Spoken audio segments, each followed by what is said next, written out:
Hello everyone, నేను మీ Navaneetha. Welcome to our channel Dhangari vlogs.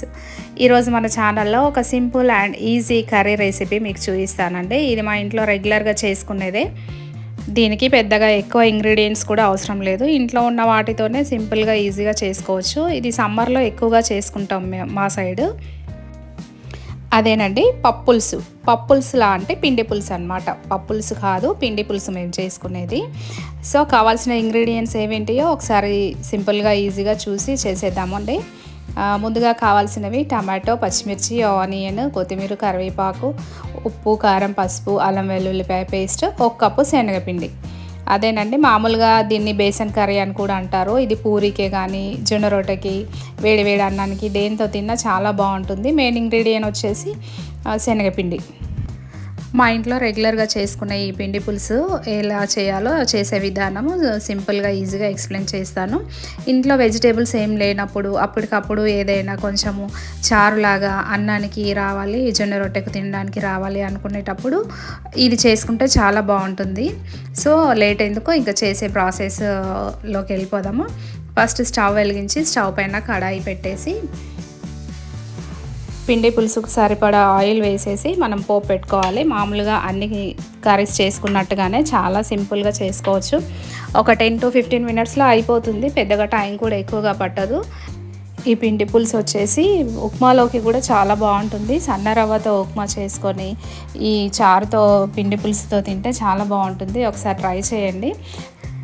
ఇలా శనగపిండితో పిండి పులుసే కాకుండా పిండితో కర్రీ కూడా చేస్తారు. అది నేను మళ్ళీ ఇంకో వీలైతే వీడియోలో చేసి పెడతాను. అది కూడా చాలా బాగుంటుంది. అది కాకపోతే ఏంటంటే అది కర్రీ రూపంలో గట్టిగా ఉంటుంది. ఇదేంటంటే చారులాగా పలుచగా ఉంటుంది. సో ఆయిల్ వేడెక్కిన తర్వాత అందులోకి కొన్ని ఆవాలు, జీలకర్ర వేసుకోవాలి. అవి కొంచెం వేడెక్కిన తర్వాత మనం ఇందులోకి ఒక 4 నుంచి 6 వరకు పచ్చిమిర్చి చీల్చి వేసుకోవాలి.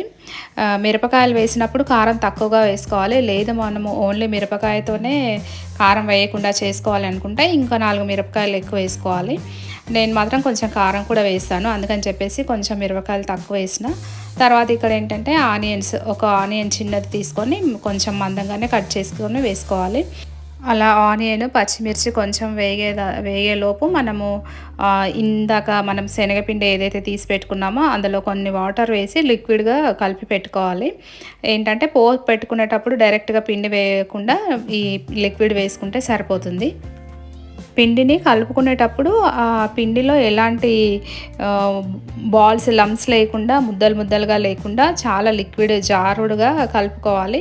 ఇక్కడ చూపిస్తున్న విధంగా ఒక స్పూన్తో వాటర్ వేసేసి ఒక స్పూన్తో కలిపి పక్కన పెట్టుకోవాలి. చాలా లిక్విడ్గా ఉండాలి. ఇలా నేను ఇక్కడ ఈ బబుల్స్ అన్నీ పోయేదాకా కలిపి పక్కన పెట్టేశాను. తర్వాత ఇందులోకి మనకు ఇందాక మనము ఆనియన్ వేసాం కదా, అందులోకి కొంచెం సరిపడా మనము అల్లం వెల్లుల్లి పేస్ట్, ఇది ఫ్రెష్గా నూరి పెట్టుకున్నది, నేను 1 స్పూన్ వరకు వేసుకుంటున్నాను.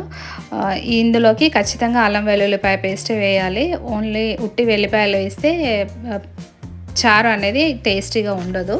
సో ఇది ఒకటి గుర్తుపెట్టుకోవాలి. మనం పిండి పులుసు చేసుకున్నప్పుడల్లా అల్లం వెల్లుల్లిపాయ పేస్టే వేసుకోవాలి. తర్వాత 2 కరివేపాకు రెబ్బలు శుభ్రంగా కడిగి పెట్టుకున్నవి తురుముకొని ఈ విధంగా వేసుకోవాలి. అవి కాస్త చిటపటలాడి అల్లం వెల్లుల్లిపాయ పేస్ట్ పచ్చివాసన పోయేదాకా కొంచెం కలుపుకోవాలి. అలా కలుపుకున్నాక అందులోకి టమాటో కట్ చేసి వేసుకోవాలి. నేను ఇక్కడ హాఫ్ టమాటో మాత్రమే తీసుకున్నాను, ఎందుకంటే నేను ఒక 4 to 5 స్పూన్స్ వరకు శనగపిండి తీసుకున్నా. దానికి సరిపడా టమాటో ఒకటి కూడా అవసరం లేదు. చిన్నదైతే ఒకటి, పెద్దదైతే హాఫ్ వేసుకుంటే సరిపోతుంది. టమాటా కాస్త మగ్గిన తర్వాత అందులోకి మనము సాల్ట్ వేసుకోవాలి. సాల్ట్ మన టేస్ట్ని బట్టి వేసుకోవాలి. తర్వాత ఇక్కడ పసుపు వేసుకుంటున్నాను. పోపులోనే అన్నీ వేసేసుకోవాలి మనకు అవసరమైనవన్నీ, ఇందాక పక్కన తీసి పెట్టుకున్నవన్నీ. సో ఈ విధంగా సాల్ట్ చెక్ చేసుకున్న తర్వాత మళ్ళీ ఇందులోకి కారం మనము ఇష్టం అనుకుంటే వేసుకోవాలి, లేదంటే లేదు. కారం తినే వాళ్ళని బట్టి నేను పచ్చిమిర్చి తక్కువగా వేసాను కాబట్టి ఇందులోకి ఒక 1/2 టీ స్పూన్ వరకు ఎర్రకారం వేస్తున్నాను. ఈ విధంగా మొత్తానికి అన్నీ ఒక దగ్గరకు వచ్చి కొంచెం ఆయిల్ సైడ్స్ నుంచి వదులుతూ ఉన్న టైంలో మనము ఇందులోనే ఒక 1/2 టీ స్పూన్ జీలకర్రను కొంచెం వేయించి పౌడర్ చేసి పెట్టుకున్నాను నేను. ఇది వేయించిన జీలకర్ర పౌడర్ వేసుకోవాలి. అది కొంచెం మనకు టేస్ట్ కొంచెం పెంచుతుంది. ఇందులోకి ఇంకొంచెం మనము ఈ పిండి పులుసుది ఇంకొంచెం ఫ్లేవర్ పెంచడానికి మనం ఒక half teaspoon garam masala వేసుకోవాలి. ఈ గరం మసాలా ఏంటంటే షాజీరా, లవంగా, దాల్చిన చెక్క, బిర్యానీ ఆకు అన్నీ కలిపి వేయించి పౌడర్ చేసి పెట్టుకుంటాను. అది ఒక చిటికెడు వేసుకుంటే సరిపోతుంది. దాంతో ఈ పిండి పులుసుకు చాలా ఫ్లేవర్ వస్తుంది.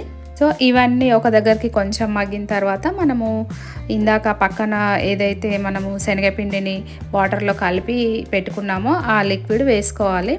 నేను 5 టీ స్పూన్స్ పిండి తీసుకొని ఈ విధంగా ఒక కప్లో వేసి ఇంత లిక్విడ్ ఈ మాత్రం జారుడుగా చేసి వేస్తున్నాను. ఫస్ట్ ఇది పోసి పెట్టిన తర్వాత ఇది కొంచెం ఉడకనివ్వాలి. ఒక 4 to 5 మినిట్స్ వరకు ఉడికిపోతుంది. ఇది ఇలా ఉడికిన తర్వాత మనకు కన్సిస్టెన్సీ చెక్ చేసుకోవాలి. మనము పులుసులాగా ఎక్కువగా అనుకుంటున్నాం కాబట్టి ఇంకొన్ని వాటర్ వేసుకుంటే సరిపోతుంది. ఈ టైంలో మనం వాటర్ అయినా వేసుకోవచ్చు, లేదంటే చింతపండు రసం అయినా వేసుకోవచ్చు. మా దగ్గర పులుపు ఎక్కువగా తినరు కాబట్టి నేను ఒక హాఫ్ టమాటో వేస్తున్నాను.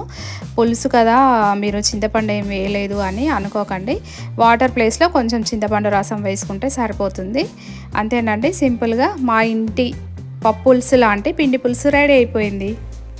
మీరు కూడా తప్పకుండా ట్రై చేయండి. మీకు కనుక నా వీడియో నచ్చినట్టయితే like, share and subscribe to my channel. Thank you for watching.